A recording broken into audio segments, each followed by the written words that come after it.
Good afternoon. I guarantee you my case will be the simplest. This is just to see what everybody would have done in this case. So this is a 45-year-old male, smoker, no past medical history, presents to the hospital with 1 hour of chest pain and inferior ST elevations. In VR is started on unfractionated heparin, is given aspirin and clopidogrel, and actually the STs start improving before he reaches the cath lab. And in the cath, he has a very, very ectatic right coronary with a very obvious mid-RCA. I don't need to point this huge thrombus burden, but with some tiny flow. To me, 2, I would say, 2.5. But patient is more stable. At this point, what would people do in the audience or the panel? Left system you have? It's fine. Take my word for it. It's fine. More or less. It's a lot of ectasia, but nothing. No, nothing. Some not ectatic as much as this, but some ectasia. So this is not a clot only, it's a lesion. That's the million-dollar question. So how there's one other cranial view. I kept this one, but you see exactly the same. No major clues from anything. So how was the patient doing at that point? Stable. Stable, free of chest pain.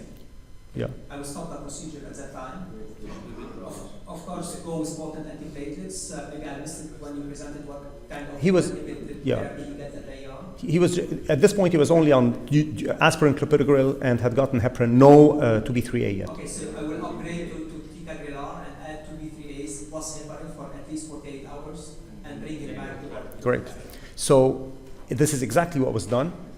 48 hours of tirofiban, dual antiplatelets, Lovenox in the meantime, or heparin, I forgot. It doesn't mean that it will clear everything, but at least you are sure that you may reduce that thrombus burden and you may facilitate a bit the outcome of the PCR. Exactly. So this is exactly what was done, and this is now after 48 hours of the above. So he's still stable, 48 hours. The question is, and this is, as you can see, almost a 6 millimeter diameter. At least We don't have. But so what the issue is, as Malik is pointing out, so do we put one big, large, self-expanding stent and cross our fingers? Would anyone do anything else? What would, it's a big right, it's a dominant right. So here Okay. I don't think that giving a week here will change anything. If within 24 hours that thrombus burden will not improve after having potent antiplatelets, 2B3As and heparin, you will see it like that, if not worse, in the coming days. I have experience of similar cases, and it took me 10 days to get cleared. 10 days actually. I also added warfarin. There is no data with IV 2B3As beyond 7 days. No, 3 days. 3 days of 2B3A inhibitor, aspirin, clopidogrel, warfarin, and came back after 10 Warfarin? days. Warfarin, yes. I know there is no enough data on it, but because after 48 hours, exactly the same site. Okay. And then I left it. When he came back, all cleared, completely resolved. So what I may suggest here, as in your practice, we do not have dedicated stents, positive stents. Sorry. What I will do here is I will go see the radiology guys to see if they have a stent that will fit with the diameter and try to have the appropriate diameter. You can use IRIS or you can do QCA or whatever, because our eyes, they are not too much trained to calibrate such a very big vessels, and I will use a filter wire to protect for this type of visualization. Sure. In that case, because thrombus burden is highly Sure. important here. So yes, I mean, the two issues with this case is obviously there is thrombus burden because he presented with an ACS. And the issue is what is underneath the thrombus burden. Is there a severe lesion with thrombus burden? Is there just thrombus? Of course, and there are limits to angiography. So what we... Why don't you try to aspirate with an aspiration? But that's the thing. The thing is, the big question is, do I want to get into this coronary, or do I want to wait more and give him more time? And if I want to get into it, If we think that he has a thrombus and he has an acute coronary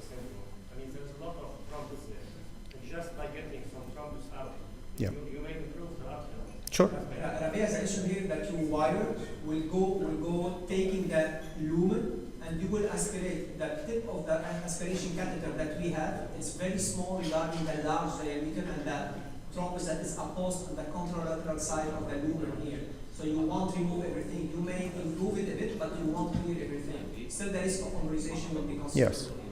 Of course, it's because it's a big. Aggressive medical therapy would do, I think it's maybe to go safe. Take some aggressive medical therapy with some NOACs and heparin and stay a little bit and maybe recheck him again after 1 month. Okay, that's very reasonable. So. Did you consider just trying to balloon it and trying not to put a stent because of this ectatic vessel? Yeah, I think. Maybe to oppose the stent on the Yeah, wall? I mean, I think, as I said, that's the whole point. The reason I presented this case is to elicit this discussion because obviously there's no right and wrong. You look at this big thrombus burden and you think, like Rebeiz said, I'd rather aspirate it rather than just put a stent there. You can think of angiojet, though we all know what the data about, in acute MI with angiojet is. And one big self-expanding stent, even, longer than the actual lesion might help to avoid some, embolization on both ends. All of these are valid issues. The point that he was stable, and because he was stable and we had some TIMI flow in it, the thought was either to get in and do something definitive, but not just go poke around and see what we were going to get. And finally, because he had stabilized for 48 hours, I did go with the decision to finally continue dual antiplatelets and add a NOAC. And so he was maintained on rivaroxaban for a month, and I brought him back a month later. Complete resolution. He left system was still the same. He had complete resolution. Of course, if it hadn't worked, I wouldn't have showed it. But of course, the reason I picked rivaroxaban is at least there are some data, though, at a lower dose to combine in ACS patients dual antiplatelets with rivaroxaban. So I thought we'll stretch the data a bit. He's a big guy. Risk of bleeding is low. He's 44, 45. He's more than 100 kilos. So risk of bleeding wasn't a major issue. And however, I'll tell you, when I brought him back, you might not notice, this is a 7 French. I brought him back not convinced that everything was going to resolve. And I had all the big stents ready and the big balloons ready because I was thinking maybe I would have resolved some of the thrombus burden and now we'll be ready to stent with less risk of embolization. I wasn't expecting this. So I brought him back thinking I'm going to need to stent. So what's Yes. the long-term plan for anticoagulation? So at that point, we don't have the low dose rivaroxaban to maintain him on it, and I didn't want to maintain him on a high dose because he had resolved it and quit smoking and so on and so forth. Decision at that point was to maintain, I dropped the rivaroxaban and maintain him on, and he's still on dual antiplatelets, doing fine actually. He even had a sleeve gastrectomy for weight reduction recently. Did he receive the 20 milligram dose? 15? I gave him 15 With aspirin? with clopidogrel. I agree with Samir, what Dr. Lawandra said. Those big arteries require more than 2 days of anticoagulation. We have exactly the same case that I wanted to present today, that we elected to present the other one, on a 42-year-old guy, same age as yours, with big ectatic artery. The only difference was that the artery was totally occluded at the time of the MRI. Yeah. And we aspirated, and as you said, we were able to get very little. But this was enough to restore the flow. But I brought him back to the cath lab 10 days later. And 10 days later, everything has gone.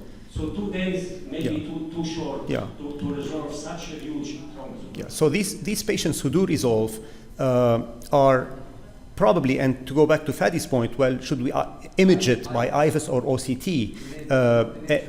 There are data about that, and there's a single center study, the erosion, where they would take quite gutsy actually, where they would take all STEMI patients, restore flow as in the minimally aggressive way possible. So either by gentle manual thrombectomy or gentle balloon, and as soon as they have TIMI flow, even with whatever is left there, they would OCT. And if by OCT they would find that these patients have erosion and not rupture, which is, as we all know, a third of patients, they would leave them alone.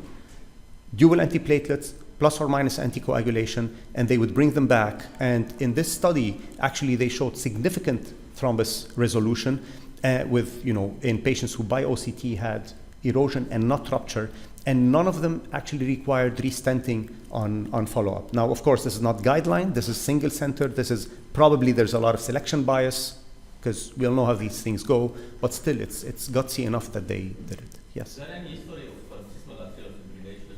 Nothing else, because I don't see significant plaque on the right coronary artery, and if the left is normal. Yeah, but it's so. So it is. You're right. It's a big chunk of. It's normal after the Yeah, it's normal. But having said this, it's ectatic. So it's. You see the flow, even after the last injections that Abdallah showed, the flow is still not normal. There is no endothelium in that artery. Exactly. There's no endothelium. Yeah, exactly. It's like a phlebitis. So that's cleared up with anticoagulation. It's a nice case. Yeah. Honestly, this is the first time I see such a result with with an anticoagulation, because in aneurysmal arteries, what we know, if there is an atherosclerotic plaque action underlying, you need to do something ridiculous. Yeah, and so here the idea of having to get an imaging right. to know what is underlying, if there is a lot of atherosclerotic burden versus only thrombotic burden, will help to guide the pharmacological therapy or Sure, because clearly it was just a thrombotic event without, it literally endothelial erosion and thrombotic event, nothing else. Nothing else. Just to say one word, that this guy is a 44-year-old male, is young, and we have written on young people with acute MRIs and recently sent an abstract. Many of them have thrombotic lesions. They don't have plaques. I mean, this guy has already atherosclerosis. His artery is dilated, so it is atherosclerotic. But those guys do not have tight lesions, like tight plaques. They frequently rupture a plaque and get a big thrombus, especially when they are smoker. And the number one risk factor for a young patient who get an MI, 90% of them are smoker. They get a big thrombus, and you clean it up if you can with anticoagulation. And it's not uncommon. I mean, it's to find complete resolution of the thrombus. Right. Abdallah, if you have your dedicated stent on the shelf second time, you will put it? That's a good question, because that's one of the reasons why when you have such a huge vessel and you're now going to vascular to ask them for huge stents, sometimes this delays. I really, with a huge thrombus burden like this, which stood the test of time, he stood the 48 hours without a hint of ST changes. This, I think, makes you feel comfortable. If he was having on and off pain every half hour, I wouldn't let this guy go home. But because 48 hours stable, TIMI flow, unchanged, you're putting him on a NOAC, you cross your fingers, he's reliable, you tell him to come back. There's been some ischemic preconditioning, he occluded it already, so he probably won't VFib. So it reminded me, one of my mentors at Duke used to tell me that one of the main skills in intervention is not what you do, is what you decide not to do.